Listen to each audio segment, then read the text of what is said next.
दोस्तों, भारतीय जनता पार्टी के नए नवेले प्रदेश अध्यक्ष पंकज चौधरी के सामने वैसे तो कई चुनौतियां हैं। संगठन को मजबूत करने की चुनौती है, नई टीम बनाने की चुनौती है, क्षेत्रीय टीमों को भी बनाना है। इसके साथ साथ पंचायत चुनाव, उत्तर प्रदेश का विधानसभा चुनाव, social media team, social media policy, संगठन के काम, बहुत सी चुनौतियां हैं। लेकिन एक चुनौती है जो उनको प्रदेश अध्यक्ष बनते ही तोहफे की तरह मिल गई है, और वो है पार्टी में दूसरे ओबीसी नेताओं की नाराजगी। जी हां, भारतीय जनता पार्टी में आप जानते हैं कि प्रदेश अध्यक्ष को लेकर बहुत से नाम चल रहे थे, बहुत से नामों की चर्चा चल रही थी। लेकिन कुर्मी समाज से आने वाले पंकज चौधरी को यूपी बीजेपी की कमान मिल गई। लेकिन उसके बाद क्या हुआ?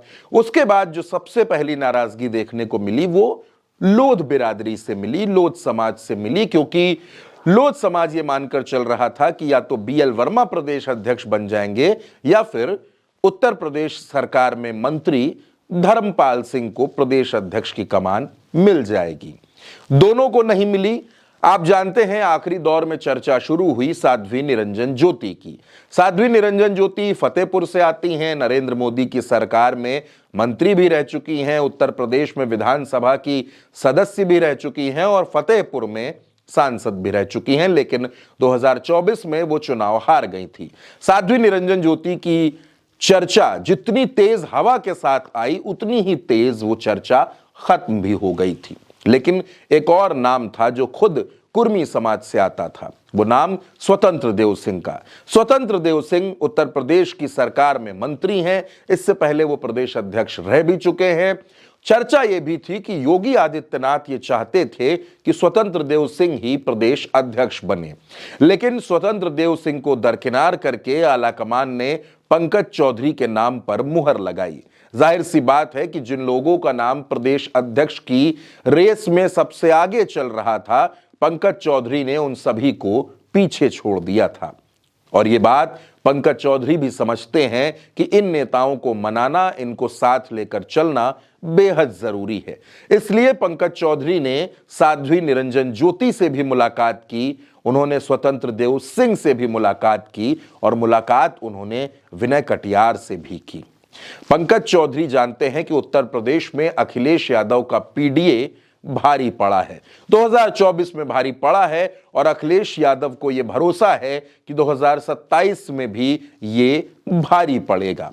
अखिलेश यादव ने 2025 की शुरुआत में जनवरी और फरवरी के महीनों में पीडीए पंचायतें करवाई, गांव-गांव ये पीडीए पंचायतें हुई और अखिलेश यादव लगातार ये बात कह रहे हैं कि जो पीड़ित है, जो दुखी है, जो अपमानित है, वो हर शख्स पीडीए परिवार का हिस्सा है। पीडीए में अभी तक जो माना जा रहा है, पी से पिछड़े, डी से दलित, ए से आधी आबादी, अल्पसंख्यक, आदिवासी और अखिलेश अब कहते हैं अच्छे अगड़े भी।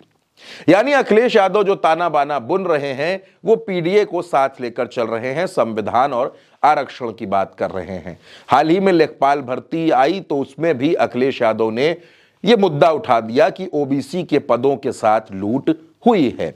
उनके इस आरोप को और मजबूती मिल गई जब सरकार में मंत्री ओम प्रकाश राजभर ने मुख्यमंत्री को चिट्ठी लिखकर इस पर चिंता जाहिर कर दी थी। यानी उत्तर प्रदेश में 2027 की लड़ाई जातीय गोलबंदी के इर्द गिर्द जरूर रहेगी। पंकज चौधरी जानते हैं कि अकेले वो कुछ नहीं कर सकते, इसलिए ओबीसी समाज से आने वाले बड़े बड़े नेताओं को साधने में वो जुटे हुए हैं। इसी के चलते उन्होंने साध्वी निरंजन ज्योति और स्वतंत्र देव सिंह से मुलाकात की, विनय कटियार से मुलाकात की, ताकि ये मैसेज चला जाए कि भारतीय जनता पार्टी जो कहती है वो सबको साथ लेकर चल रही है। लेकिन ये नाराजगी कहां तक खत्म होगी, ये एक बड़ा सवाल है। दूसरा सवाल ये है कि क्या इन तमाम नेताओं को साथ लेकर, इनका आशीर्वाद लेकर, इनका सहयोग लेकर पंकज चौधरी अखिलेश यादव के पीडीए का मुकाबला कर पाएंगे? क्योंकि आप ये भी जानते हैं कि उत्तर प्रदेश में सवर्ण समाज के नेता भी भारतीय जनता पार्टी में एक बड़ा कद रखते हैं। ऐसे में उनको सिरे से इग्नोर नहीं किया जा सकता। इसीलिए पंकज चौधरी ने धीरे धीरे अपनी जड़ें जमाना शुरू कर दिया है। अभी वो ओबीसी समाज के नेताओं से मुलाकातें कर रहे हैं और हर किसी को अब ये उम्मीद है कि अब बहुत जल्द प्रदेश की टीम बनेगी, क्षेत्रीय टीमें बनेंगी और उसमें नेताओं का संतुलन बना लिया जाएगा। पंकज चौधरी के सामने चुनौतियां खूब हैं, वो तमाम चुनौतियों से वो कैसे पार पाते हैं ये भी देखने वाली बात होगी। लेकिन फिलहाल पंकज चौधरी के सामने जो एक सबसे बड़ी चुनौती है, उन्होंने उस पर काम करना शुरू किया है, क्योंकि वो जानते हैं कि 2027 में अखिलेश यादव का मुकाबला करना उतना भी आसान नहीं होगा जितना आसान बतलाया और दिखलाया जा रहा है। तो पंकज चौधरी की इन तमाम मुलाकातों पर आप क्या सोचते हैं? आप अपनी राय कमेंट बॉक्स में जरूर बताइएगा और भारत एक सोच को सब्सक्राइब करना बिल्कुल मत भूलिएगा। नमस्कार।